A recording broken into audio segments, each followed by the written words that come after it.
We're from Ukraine. Good evening. And I'm in need of Jet now to start our conversation today.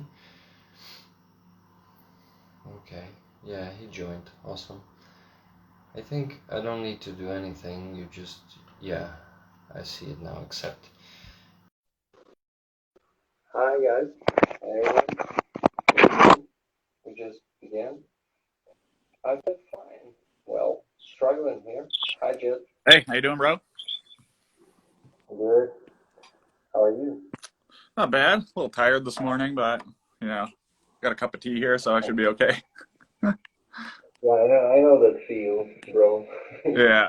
when you Here, hold you on. My just audio is wake up. messed up. I might disconnect and rejoin because I'm having trouble hearing you. Okay, I'm gonna add you right away. Okay, one second How here. you doing? I will send a Okay. request in a sec. Okay. Waiting for you. Who else do we have here? Illegal Chico. Hello. If you're still here. So, yeah, we need Jet to reconnect, and then we'll begin. For now, we're just waiting.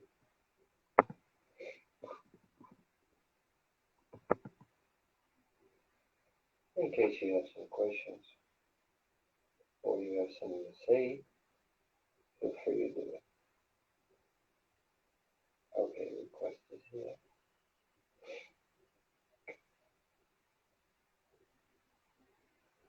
And is live together? Hey, Yes. I'm back. Maybe it's your Somehow. mic because when I disconnected, is there anybody in chat that can tell us if Rick's mic is a little messed up? Because I'm having trouble hearing him. It may be messed up because it's here in earbuds and it may be too quiet. Oh, What do you okay. think? Hold on. Let me turn my volume up. I think I can hear you. Talk now. Let's see. Check. Can you hear me? Yeah, I can. It sounds a little Okay. echoey, but it should be okay. Yeah, it's just I can actually change it for the phone's mic. So if you want. I mean, try it. Yeah. Uh, yeah, just a sec. If only I knew how to do it in here on IG. So maybe we'll stay like this. If you can hear my words Yeah, I clearly, can now. maybe. Yeah, it's better now that I turned my Good. Good. volume up on my end too. Okay. So how was your week? Ah, fucking busy, bro. I don't know. I work in like the recreational vehicle industry, so now that it's like the weather's good, I'm busy. So yeah, so tiring but good. Yeah. How about you? Yeah, I was really busy at work this week too. Yeah, and still trying to keep up with all the news about what's happening here. Yeah. And yeah, I have something to tell you. I have some topics for today. Okay.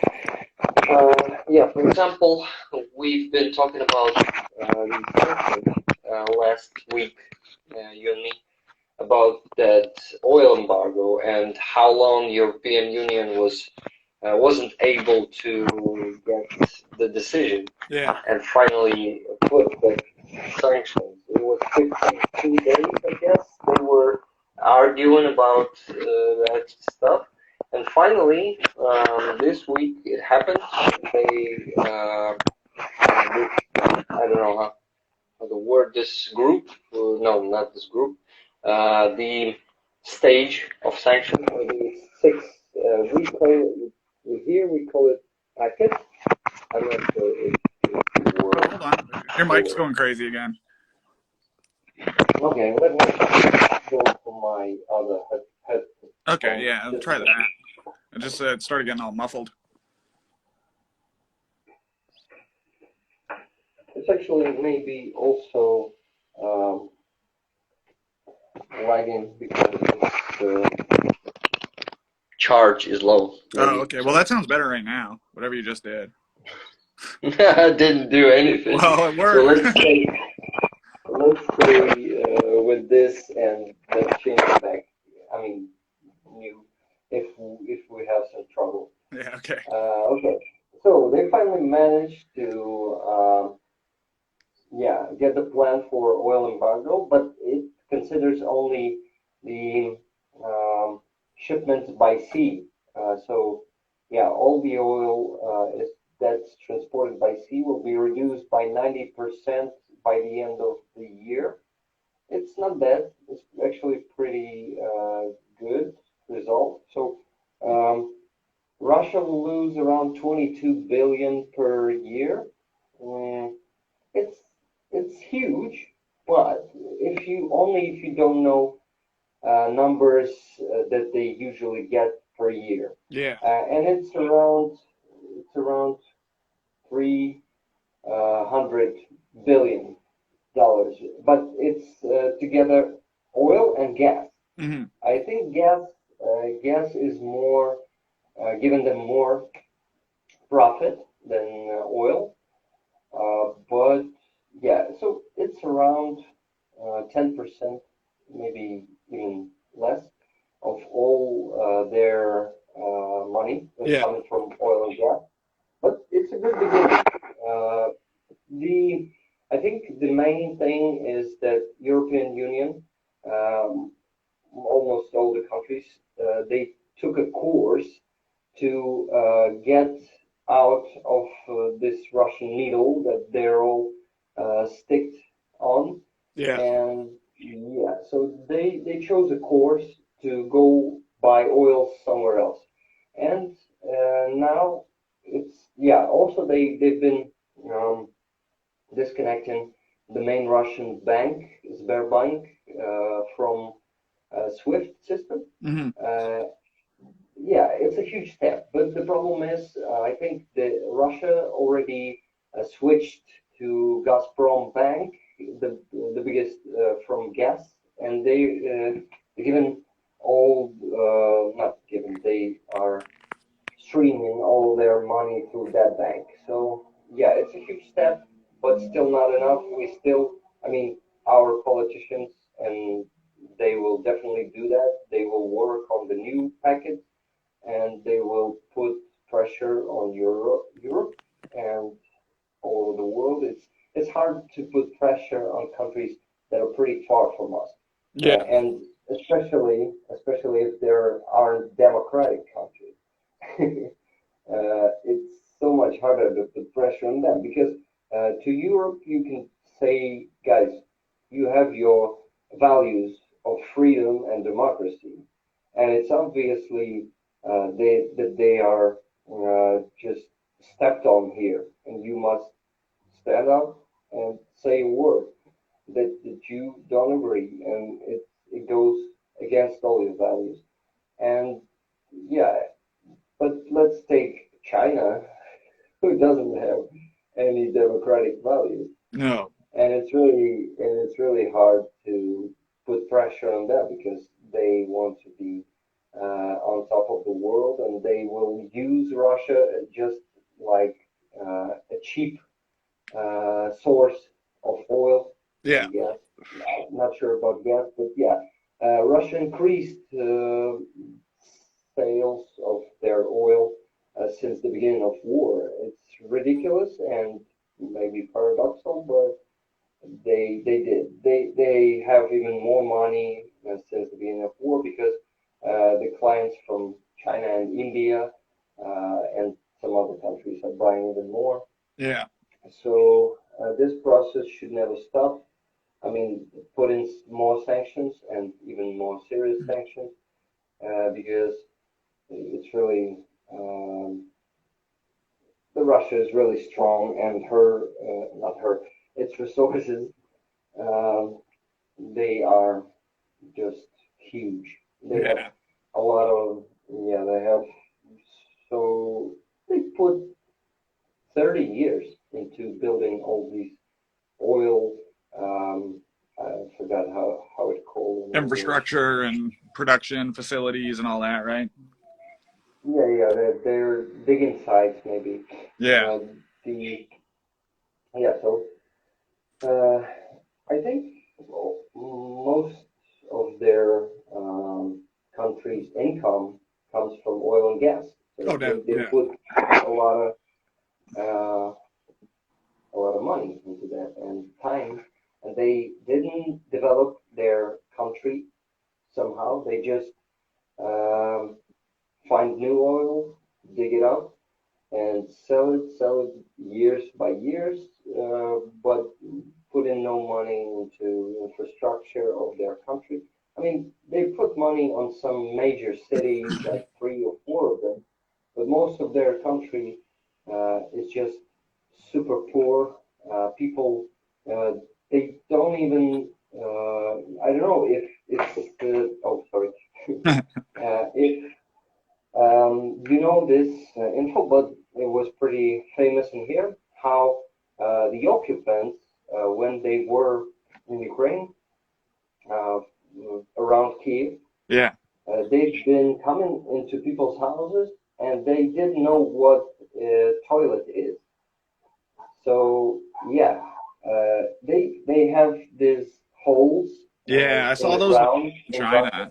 I saw those in China. Had to poop in a few of those holes myself. Rather unpleasant. Yeah. So most of their people, they're just pooping in the holes, and they don't even know what the uh, canalization. Do you have that word? Sewers, Oh yeah, sewers. yeah, yeah. Sewer Yeah. systems, yeah. They don't know what sewers is. So yeah, they are really wild. And uh, actually, the problem is that their country is really huge by Yeah. territory. So it's maybe really hard to develop all the regions, but come on, if they had the priority on that and not on making weapons Yeah.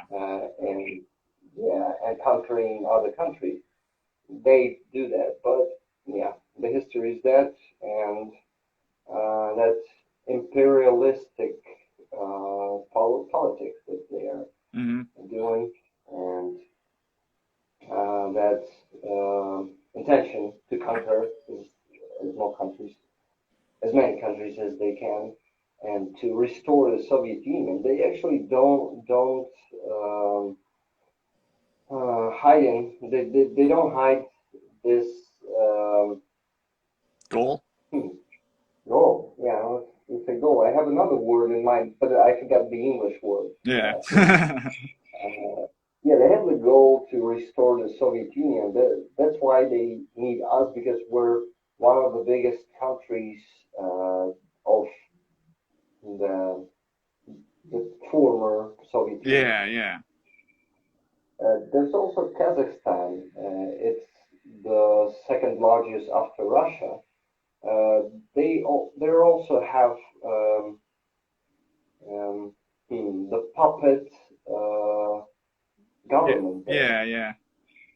already. Yeah, so Kazakhstan people, uh, I think they will be probably liberated in the coming years too, Yep. because Russia is not that strong and it's losing its power over countries that they were holding in control, and they they will rise up. The people of those countries mostly will rise up because usually Russia just do it by force. They have their army, a strong army. Some people said that it's the second army in the world, but now we know that that was just an illusion, and it's awesome. It was an illusion Yeah. because we'd be crushed already. But our army was not that um, provided by heavy weapons, Yeah. but still, we showed them that they won't achieve any good here. No, definitely not. Other than terror and ruining a whole bunch of people's lives, but they won't achieve their goal, their specific goal, you know? Yeah, yeah. Well, switch topic. I was at Borodyanka today. Have you heard about it? Pardon? Can you say that again? Borodyanka. No, no, where's that? Borodyanka. It's 25, no, 35 kilometers from Kiev. Okay. It was occupied and it was bombed with heavy bombs, just those free falling bombs. Yeah. Yeah, so there's um, such a picture in there that you have nine-floor building, and its building, this building, is just I don't know how to say, but you see, there was a whole building like this, and they dropped the bomb in the center of the building, and Oh, all nine floors they just went down. yeah. Uh, so there was one building, now it's two buildings because nine floors of, let's say, 18 apartments just went down, burying people under the weight of those concrete panels. And yeah, so there's a bunch of buildings like that in Borodyanka. They were going all over the world in the news, a lot of pictures. It's a famous place Yeah. in press. Yeah, and a lot of leaders from all over the world that are visiting Kiev, they usually go to Bucha, Irpin, and Borodyanka because Borodyanka is famous right now. Unfortunately, it's famous by Russian heavy bomb tactics that they just drop bombs on civilian buildings, on that nine-floor buildings that we have all over Ukraine here. Someone is ringing the bell, but I'm not gonna open. Yeah. So yeah, I'm just sitting in the corridor next to the door. Pretty close. Yeah. So yeah, I was saying that uh, this uh, what all Mariupol has. Borodyanka is a small, it's maybe town, but it's really small. So I will compare it to village, but they still have nine-floor buildings there. Yeah. And what I was saying, yeah, I was saying that there's a lot of buildings like that with crushed half of the buildings in Mariupol. So I saw just a tiny part of what happened in Mariupol. The scale of destruction is Yeah. much bigger there, and yeah, we just can't. It's actually when you don't see it with your own eyes, it's not that easy to imagine the scale of destruction. And yeah, you should to fully understand what happened there and how yeah how devastating Russian invasion is. You should be there.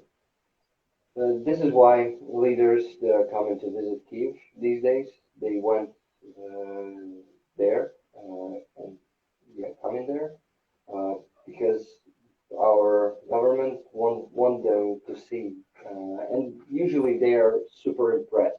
They usually are changing their view on the situation. Yeah. Yeah. Because, yeah, sitting in comfort and going of Europe, they don't see all of this. When they're coming there, a lot of changes to them. What else? Yeah, so we went there with friends just to see what's happening there. We saw, Here, hold on one um, sec, Rick. Your mic got muffly again. I don't know if you can.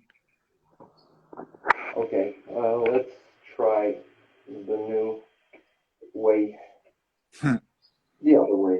Yeah. Not the new, Yeah. No, sorry to but interrupt you, but I think it's important that people hear you when you're talking. yeah, it's important. Yeah. I agree. Yeah. Just a sec. Oh, something changed. Okay. That sounds better. Better. Yeah. Nice, Yeah. nice, nice. So this will do. So yeah, I just wanted to see it with my own eyes. Yeah. Uh, we have a fuel crisis in here. We currently have a fuel crisis, and it went almost twice more expensive than it was before the war. Yeah. And it's harder to find it. Let's say we have only 20% of gas stations working right now, and only 10% of them having fuel. They can be opened, but just without the fuel. Yeah. Sometimes. Yeah, and working just like shops. Yeah. Convenience store. Yeah. And even knowing that gas is pretty expensive right now, me and my wife and friends decided to go there and to see it. So this is what I witnessed today. Yeah. Does that make it hard for people to like travel within the country? So you need to go to a different city? Is it like, are people having to wait a long period of time before they can get fuel for their vehicles, that kind of stuff? So it's harder for some people to use their cars as often as they did before. Yeah. Let's say just to drive around the city. Kyiv is a big city. You can actually, sometimes you need to travel like 30 kilometers to get from, let's say, to work. Some people work even further. So most of them are using bicycles. Yeah. And that electric transport, I forgot the English word. What, like, is it like public transport or like individual bikes? Like individual bikes. Okay. Like just like electric mopeds and electric bicycles, stuff like that? Yeah, but there's another stuff where you just use your leg to speed up. How do you call it? Yeah, like electric bike with like a throttle, you mean? No. Well, it's flat. Oh, like a scooter. It's pretty cool. Yeah, like a scooter. Yeah. But I didn't know the handlebar in the front. You stand on the little like board at the bottom. Yeah, that's a scooter. Yes. We call them scooters anyway. Yeah. Yeah, we call scooters the water scooters in here. So it's a bit different. Okay, gotcha. Yeah. So people, there's just not as many cars as it was before, and people they don't think that people are having troubles traveling around the country, but they do. But it's not. Let's say you can spend from 1 hour to 3 hours in a line to get the gas. Yeah. But you will get it eventually. So it's, let's say, it's just harder to get it, not impossible. Okay. Yeah. So the situation is like this. Yeah. You have. I mean, did I answer your question fully? Oh yeah, definitely. Yeah. Yeah, you did. Yeah. Did you want to move on to another topic now, or? Yeah. I'd like to move on to another one. I wanted to say about to tell you. Yeah, let's get a little back in time. I'd like to tell you about 8 years ago when this war actually started, and how me and my family was in the middle of a conflict, in the middle of a brutal invasion by Russia, and it was actually covered as a people uprising, and it was a fake.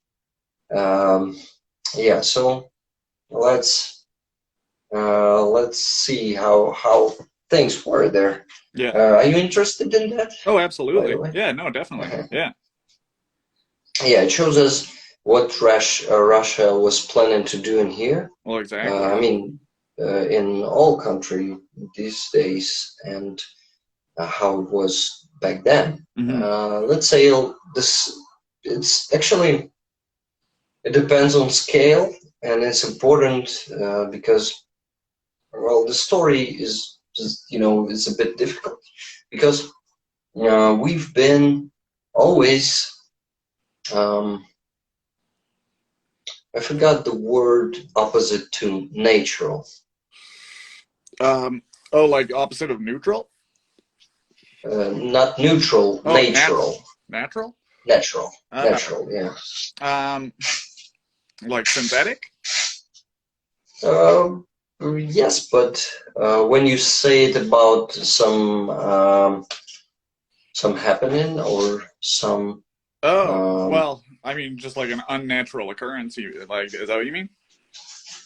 maybe Maybe. yes. Let's use this word. It was unnatural um, separation of our country. Oh, okay, gotcha. Yeah, yeah. Yeah. It was Russian politics. First, it was super hidden. It was happening since the beginning of 2000, let's say, three, maybe like that.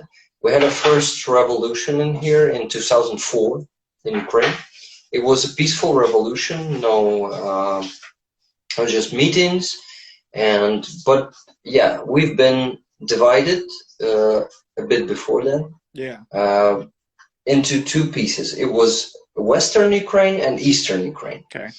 And our politics was always playing with that. They were always like showing the differences. Yeah, yeah. And yeah, they were trying to exploit that. So Exploit the division within the country. Yeah. Yeah, okay. They were always winning the elections by that because they were saying that you people see you need to vote for me because I'm your Western dude or your Eastern dude, so you need to be. I'm having some, I'm trying to translate some words. I have some beautiful words in the Ukrainian, but yeah, exactly. it's actually the language problem in here. Definitely, Yeah, I'd kind of a be. barrier. We'll work through it. Yeah, I'd be telling about things much faster and much efficiently if I were a better speaker. Yeah, no, that's okay. No, we can definitely bear with you. Good, thank you. Of course. So, what happened there? We had a president who was, well, he was a thug, but he was also beloved by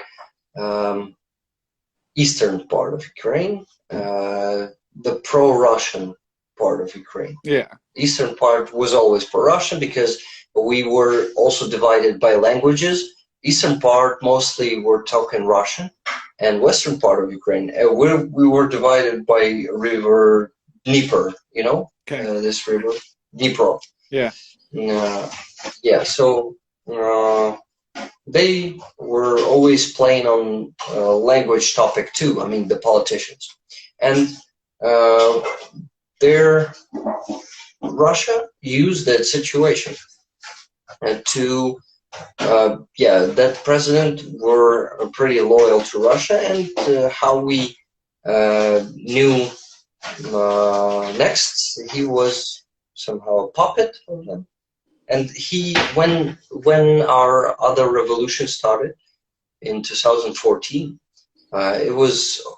this time it was a bloody revolution because that president, he started to he gave an order to kill people on the streets who were protesting, who were just because, yes, actually the reason of those protests were that he declined the will of people to go to Europe, to become a part of Europe, and to take its course to European Union. Yeah, okay, yeah. And because the opposite way was to Russia, no Western integration and becoming a part of a Russian world. So yeah, this was the damn alternative. And Russia, that year, revolution was, yes, it ended in the beginning of 2014. Then I guess it was spring. I'm not sure. I need to learn history a bit. I mean, to fill that gaps. Yeah. But it was, I guess it was spring. Russia just conquered. I mean, not conquered. Annexion. Do you have that word? We have. Do you mean like a takeover, like a takeover of the government kind of thing? Yeah. What? Annexed, yeah. Oh, So annexed. the Crimea. Yeah. Okay. Annexed, yeah. Crimea was annexed by Russia. They just we have a tiny border there. Crimea is in like a huge island connected with. It's not an island. It's a semi-island. How do you call it in English? Peninsula. Yes, great. The word. Yeah. Yeah. So that was a peninsula. With just a little tiny connection with the mainland, the mainland, and they just put their army there on that bottleneck. Yeah. And they said that it's now a part of Russian territory. Well, there's a lot of questions to that. To the previous government of ours, because they didn't react properly. They didn't start a war, and yes, but there was only a beginning. Then a bit later, just I guess in a month or so, maybe even earlier, Russia.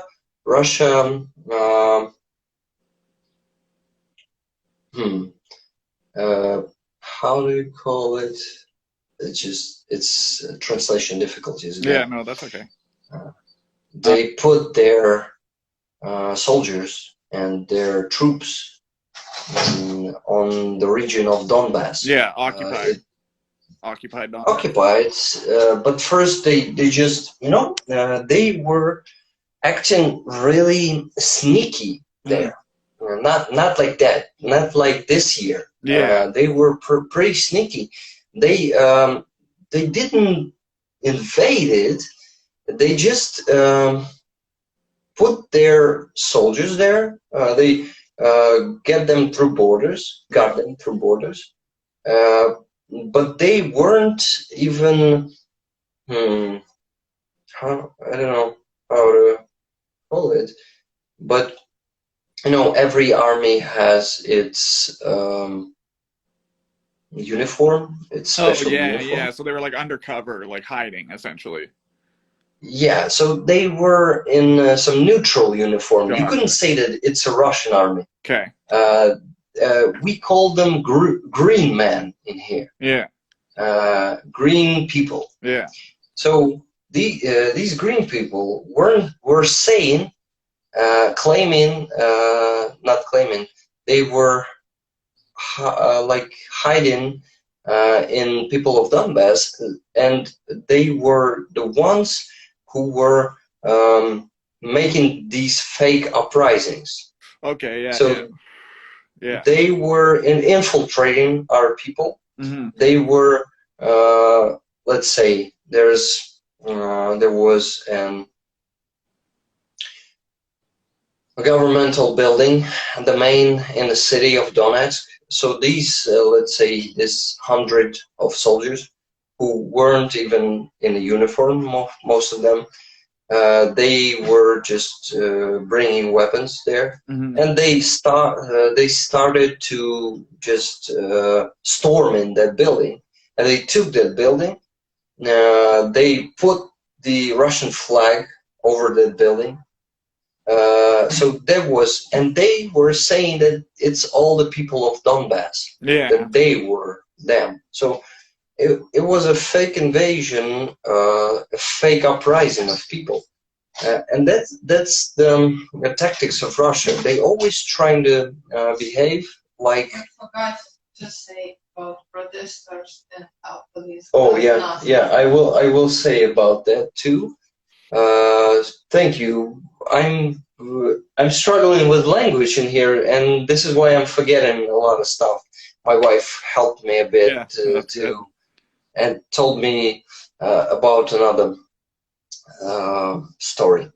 And actually, my memory is not that good, and I wasn't a conscious citizen back then, so I don't know the details very well, Yeah. like my wife knows because she was a conscious citizen back then. But there were meetings, peaceful meetings, Hmm. protests. Yeah, Protests. Okay. there were. Yes, there were peaceful protests there in um, Donetsk. Yeah, people were gathering for Ukraine. They were speaking their position that they want Donetsk to be Ukrainian. Hmm. It was all different people, students, older people, every let's say every age Yeah. we had there. All different It was a demographics. yes, it was a big meeting, thousands of people on the main square of Donetsk, and there was an opposite side. There were people who were pro-Russians. They actually were brought there in some buses. Yeah. Like there was a Ukrainian meeting, standing and just having, let's say, it wasn't like not even okay, peaceful protest. Protest can be peaceful. Yeah. Yeah. Okay, so there these buses are coming. People are coming out of them. Pretty. They were actually pretty. Uh, hmm, all of them were looking like bandits. Yeah. Let's say like that. Agitating, causing problems, that kind of thing. Yes. Yeah. So they came out of the buses and they started to act aggressively. Then they started to that mob of those assholes. There was a lot of them, but not one bus. It was, I don't know, maybe hundreds of them. So they started to hit people who were in a peaceful protest. Yeah. So that mob attacked the peaceful mob, and actually that day they killed one of the peaceful protesters. It was, I guess he was kind of boy. He maybe, I don't remember exactly, but around he's 20 years. Yeah. Young. So yeah, all people were shocked by that. They were scared, and because they weren't coming there to fight No. or um, so they were from that point. They weren't. I mean, they were still gathering, but not that massively because it was dangerous. It was really Yeah. yeah, dangerous for their lives. So this is how those busters dominated. We also had some little protests that were um, that being suppressed Yeah. by those fake people who they brought from all over Russia who were just coming to protesters and started to press them psychologically. They Yeah. were saying, yeah, by the way, about that situation that mob was hidden people there about that situation. Police didn't do anything. They didn't interrupt because police was already, well, let's say it was corrupt. Yeah. Yeah. And it was already bought by Russia. and some of the structures were already under their control. A lot of infiltrators were already there. A lot of collaborants. I don't know if there's Yeah. such a word. Yeah, in English. collaborators. Collaborators, yes, and they were. Yeah, it was a special operation Yeah. of Russia that was already going for some sources say around a year. They were preparing that fake uprising of the people. Yeah. So they had their people there, and they just took power by force. They then after those days, it was I don't know, a couple of weeks. They took power by force. They put blog posts. You have the word, right? Yeah. They put blog posts all over the town and between cities and towns. I lived in Makivka. It's a big city next to Donetsk. Okay. It's like a neighbor city. They're practically one city. Yeah. They're both pretty big. And when I went from Makivka to Donetsk, I needed to go through these blog posts. Those bastards were checking papers. You always had to have your passport with you. They were they started to rob people. Yeah. They could just stop your car and took it from you. Yeah. They could drop you out of a car. So they started to murder and take property of people. They started threatening people. They took all who didn't agree. They put them in basements of some. There were some government buildings. They used the basements of those buildings. They tortured people there. All who was acting pro-Ukrainian, they just shot them like that. They took them on we called this take someone on the basement, like we had such a phrase. So everyone who disagreed was taken on the basement. Mm-hmm. Then there was like, let's say it's a filtration.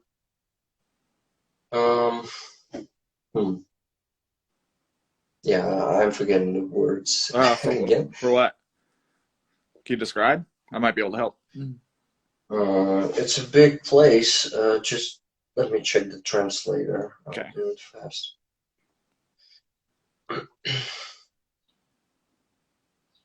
Yeah, I'm actually a bit tired today, so That's okay. it's hard to tell my stories. No, that's okay, man. Oh, camp. Oh, Filtration camp. gotcha. Yeah. Dad was having actually some like speaking name isolation. Yeah. Yeah. Now, you know about it. Well, Yeah. I know what you mean. Like, I can understand what you're describing. Like, isolated, like taking people, isolating them in, like, essentially like a prison camp, right? Yeah, it's a prison camp. Yeah. Exactly. It's a prison camp. But its name, isolation, it was actually taken before the war started. It was a huge plant, Mm-hmm. and it was used as an art center. Okay. Yes, my wife says that we have an airstrike alarm right now. Oh. But it changes nothing. I usually hide here in the corridor. I'm currently sitting here, so You don't have to go? I don't have to go anywhere. Oh, yeah. So, yes, I was saying about that prison camp. So this camp is still functioning. It was functioning for more than 8 years, and it's still active. They take people there. People can really spend years there. they are constantly torturing them. They are putting they're using some perversion tortures and some um, um, electric shock Oh my gosh. and a lot of stuff. We have actually one activist who been there for more than a year, and he wrote a book. It's called In Isolation. Okay. So yeah, I still didn't read that book. I want to read it, and I'm gonna do it soon. But yeah, so that's how it happened. I saw with my own eyes how those people with guns were acting, how they were suppressing people, and how they were blocking our main rights, human rights, how they were extending our freedom of how do you call it when you move from one place to another? Yeah, freedom just freedom of travel, freedom, like, you know. Freedom of travel. Yeah. Yeah. Freedom of travel, freedom of speech. Yeah. Freedom of being outside on the street in the night. Yeah. Curfews. How do you call it? Curfew. Curfew. Yes. I couldn't remember. That's okay. The word. Yeah. You told me last time. I remember. Yeah, that's okay though. Yeah. So and when the conflict was in the beginning, it was not active. Me and my wife, we went to the seaside for just a trip to have some rest that summer. And then the active conflict started. It was already taking place when we were living there. Yeah. But it was escalating when we were outside of the town of Makivka. And we didn't come back home then. We spent 3 weeks, no, maybe even a month, I don't remember already, on the seaside. Then we went to the western side of our country, to my wife's father. We lived there for a couple of months. And after that, we were forced, well, not forced, we didn't have many options. We were really depressed. Back then we were only 20, 22, and we weren't really capable of building a new life from scratch. So we came back home. We also had 2 cats back home who were in need of us, yeah, of our care. So we went back to Makivka, to the occupation, and we spent, let's say 15, 16, 17, 18. We spent 5 years living in occupation. So me and my wife, we saw that shit from the inside, that how they call it, it's Donetsk People Republic. Oh, okay, yeah. Yeah, so it's there's 2 of those republics. It's Donetsk People Republic and Luhansk People Republic. Okay. The so-called. Yes. I already said that. My wife is constantly helping me. That's good. That's good. Well, so they call it like that, and it's a total degradation in there. Russia claims their success in there, how they are building up a great Russian world in there, but it's nothing but decay in there. Yeah. We had such a beautiful city of Donetsk. It was prospering. It has had all the businesses, all the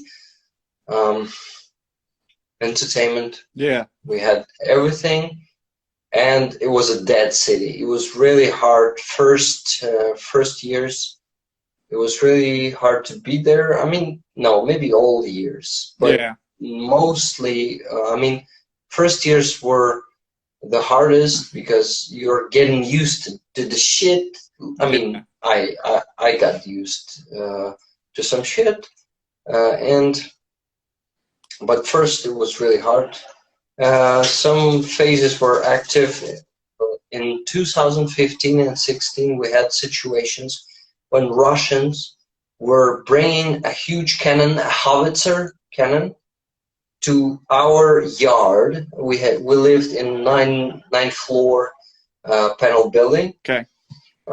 with many rooms, not rooms, with many apartments. Yeah. Yeah, Yeah. it's multi-apartment buildings. We have a lot of them in here in post-USSR countries. So that building has it's like four huge buildings. Mhm. They have yard. Yeah. So they put a huge cannon in our yard, Yeah. and they were shooting from our yard. And it was like 4 a.m. in the morning. We woke up in a you know in we were fucking scared. Oh, We yeah. were terrified, yeah, because our walls were Shaking. shaking. Yeah, it's a pounding sound of that fucking howitzer shooting, like every, I don't know, 30 seconds maybe. Yeah. So we, in situations like that, we went to a bathroom because it's some said that it's the safest room in there, but yeah, they were shooting the nearest town. Can you imagine what Russians are doing? They are shooting from one of their towns of those republics, towns, so-called republics. Yeah. They shoot from one town to another, and they are saying that Ukrainians are shooting that town who was Yeah. shot. Yeah. Yeah. Well, this seems like a theme, though. Like with Russia, they just fucking, do something blatantly and then just lie about it immediately. Yes, Yeah. yes, they're always like that. Yeah. A lot of people there in those fake republics, they really were angry on Ukraine because they were believing Russian and local so-called governments Yeah. that it is Ukraine. But come on, people, fucking open your eyes. Yeah. They are There's a shooting Russian from howitzer right there. yeah, right there. And next, let's say in a minute, we're reading in a chat that nearest town was shot at. Yeah. Yeah, they had an artillery strike. So there's a lot of people deceived in there. They're really actually those people. They are really easy to be deceived.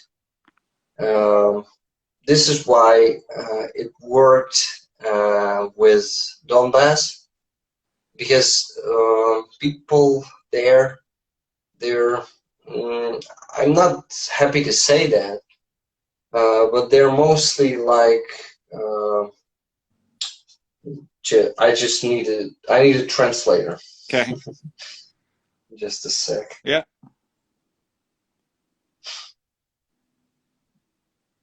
Livestock. Oh, gotcha. Yeah. Yeah, and another word. Just a second. Lemmings. Maybe lemmings. Yeah. So, what? Any shepherd can guide them anywhere, and they will believe that they don't have that critical thinking. Yeah. Yeah. that you and me have. Yeah, And they that's a they problem just everywhere in the world, unfortunately. yeah, I know that. Yeah, It's really hard to beat that shit it is, because man. It is. we know the great country as United States have that problem Oh, too, do they ever? Holy shit. unfortunately. Yeah. And yes, so a lot of people were just deceived, but I'm really glad to see that it's not um, it's not like that this time. Yeah. Not like that in 2022. We're fighting. People don't want to uh, be collaborators Yeah. with them. They're showing them in Kherson right now. You know that southern side of our country. They came almost the first day or the second day. All their, not all, some of their troops, a big part of their troops went from Crimea to Kherson region, Oblast, and they conquered it almost immediately. Yeah. So they're occupied. They're actually were protesting from the very first day, and maybe only a month and a half ago, protests were fully suppressed by those Russian troops who are um, always trying to suppress those protests. Yeah. Unfortunately, they're not protesting, but we have partisans in there. Hmm. They're killing occupants in the night during patrols. They are making explosions in their cars and killing collaborators. It's really warm in my heart how occupants dying out there Yeah. from the hands of our partisans. It's really awesome. The partisan movement is really strong in there. Yeah. And yes, we're going to win this. I see that our time is coming to an end for today. Yeah. I gotta go soon here, but I wanted to say that I really want to tell more about my life in occupation of course. and how Russian works, but I'm really tired today, and I cannot. It's a lot to say, Yeah. a lot to talk about. Well, it's a lot. Probably a lot to unpack emotionally too, right? It makes it a little harder to talk about. Yeah, I actually had some psychological mechanisms that helped me to live there without going insane. Yeah, you would have to. Yeah. And my wife told me that I have PTSD. Yeah, yeah. Well, I mean, no. She has. Yeah, she has PTSD. Unfortunately, from that the trauma period of life. What? From shelling. Yeah. Yeah. From that. Yeah. Well, that's artillery. something a lot of us can never even imagine. You know, like that shit's crazy. I mean, anybody that's been near anything that's exploded, like whether it's an industrial accident, like because most of us have never seen war, obviously, like that level of violence or anything like that. But I've been around a propane tank that explodes, you know, and that's fucking terrifying. If that was weaponized, I don't even know what I would do. You know what I mean? Like, yeah. Yeah, the shit is really hard to imagine in here. Yeah. What's happening, and you cannot fully how our president always saying for the last couple of months when he's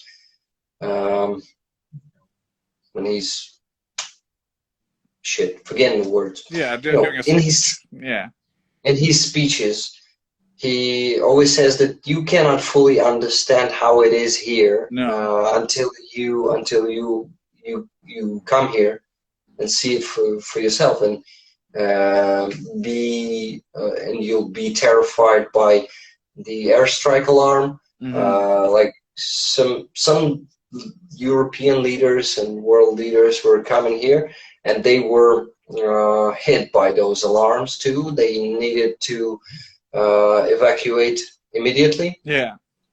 to the safe place. So I guess only then you understand what it's like to expect a rocket coming from the sky Yeah. any minute, any Yeah. second. Uh, yeah, some of them are coming down even without airstrike alarm, because some of them are really fast, and Yeah. some of them even Like missed faster. radar or whatever. Yeah, some of them are faster than speed Yeah. of sound.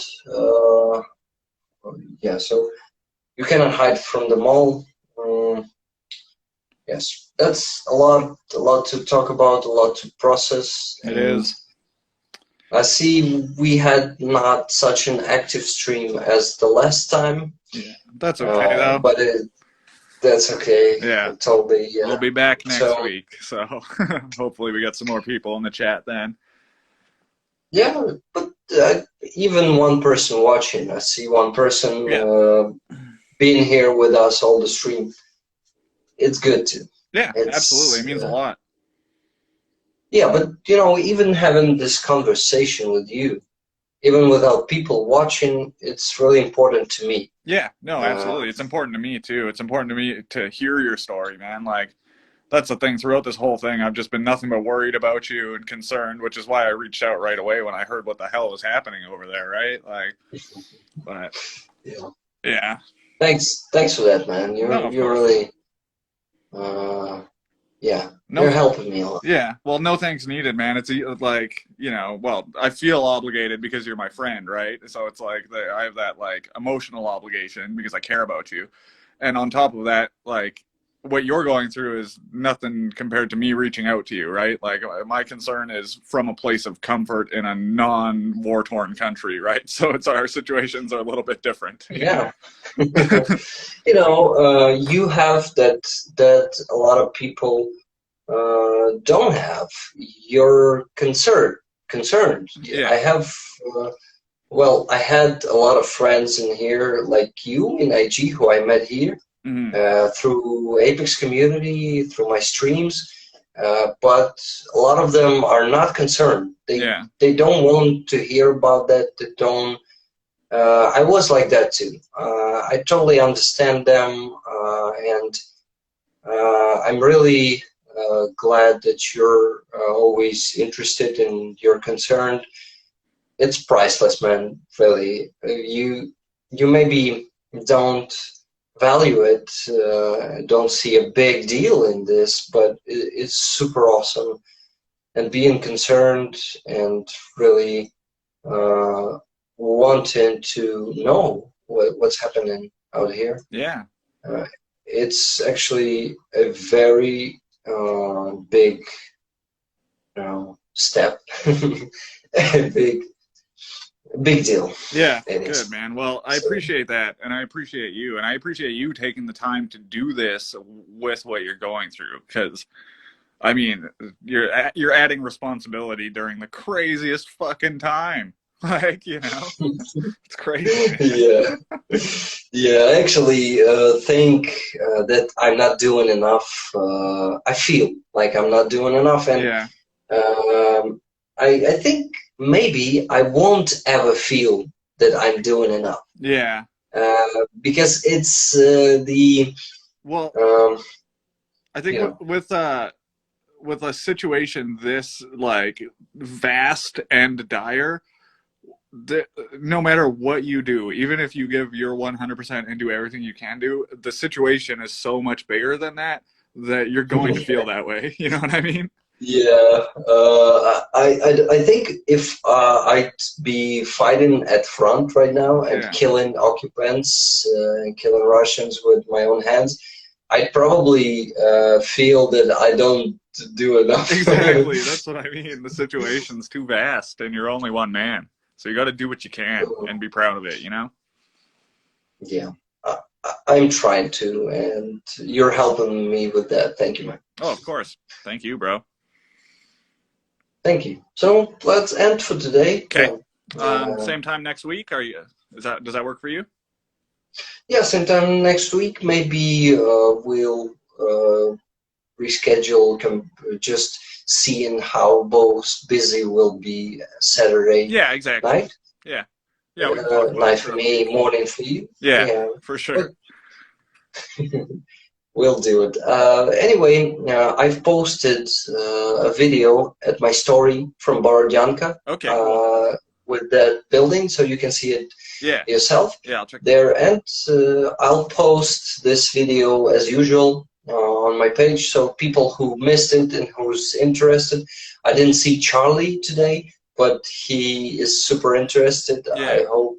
I mean, at least for one person, this video will be helpful. Yeah. I mean, Yeah, no, for sure.